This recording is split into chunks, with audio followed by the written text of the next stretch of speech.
Grabe mga ka-dreamers, dahil nasira ang makina ng mga gumagawa ng ating deep well water, kaya naman ngayon ay bibili kami ng bago. Pero dinala nila iyon kanina sa pagawaan, kaso hindi na nga yata nagkaari. Kaya naman makalipas ang ilang oras ay dumating si tatay sa bahay, tapos sinabi niya na kailangan nga raw bumili ng bagong makina. Disclaimer lang ho mga ka-dreamers, ang totoo ho niyan ay hindi ko sagot yung pagbili ng makina. Bali baka ang mangyari po ay ileles na lamang ito roon sa aking ibabayad sa kanila. Kasi hindi naman ho ito mismo roon gagamitin sa ating deep well water. Dahil yung nasira nga na makina ay yung ginagamit ni na tatay para mapatakbo yung tubig papunta roon sa ating lupa. Kumbaga out of budget ngayon ang gumagawa, kaya naman nang hiram na lamang muna sa akin. Dini nga pala sa amin yung ganyang water pump ay nagkakahalagang 7,500. Pagkatapos nga ni tatay pumili noong makina na kanyang gusto ay pinatesting na muna rin. Batid naman namin na wala itong problema, pero syempre para sa kasiguraduhan ay kailangan munang testing. At habang bumibili nga kami ni tatay na makina, ang kanya namang mga kasama ay narito nga sa site kung saan ginagawa ang ating deep well water. Bali dini inaalis lamang nila yung mga putik nga na nakukuha doon sa pagdidrilling. Hindi kasi pwedeng pabayaan ho mga ka-dreamers kasi maaaring matabunan iyong butas. Bali ang purpose nga ho pala noong hukay na iyon ay para makapag-circulate ng maayos iyong tubig at hindi maging mahagad sa paggamit nga rito sa kanilang paggagawa. Sa araw na ito nga ho pala mga ka-dreamers ay nasa 220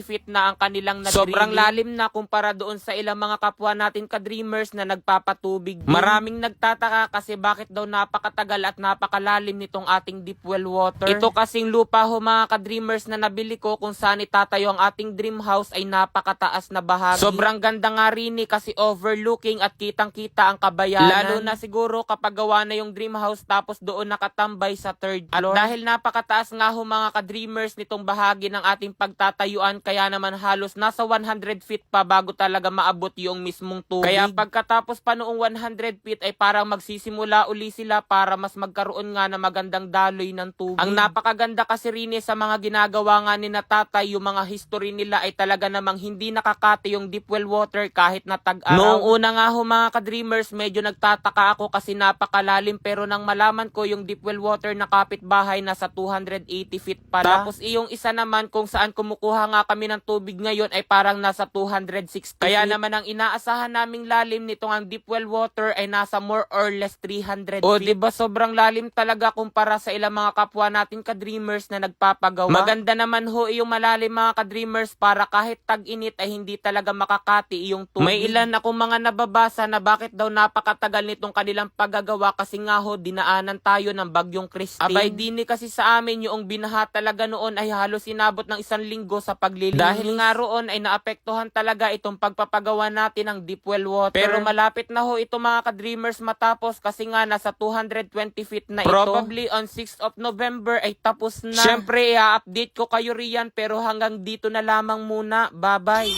41,500! Grabe!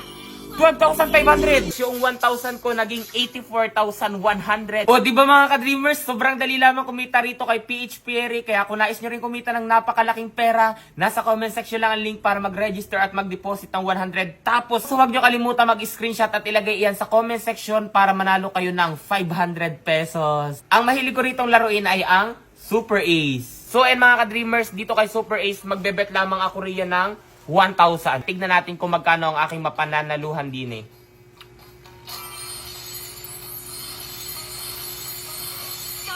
$1,000? Uy, scatter agad. Play.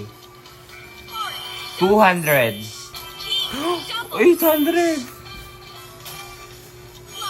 100. 1,200. Wow, 3,000 ano? 2,000. Uy, 4,800. 1,800. 2,000. 41,500. Grabe. 12,500. 4,000. Ayun na. 5,000. Hala. Hala, hala, hala, hala. Hala, hala. Hala. 200. 400. 3,600. So, tingnan nyo mga ka-dreamers, yung 1,000 ko naging 84,100. Di ba? Napakalaki. Kaya kung nais nyo rin manalo, nasa comment section lang ang link para mag-register. Huwag kalimutan mag-deposit at ilagay ang screenshot sa comment section at may pag-asa kayong manalo ng 500 pesos.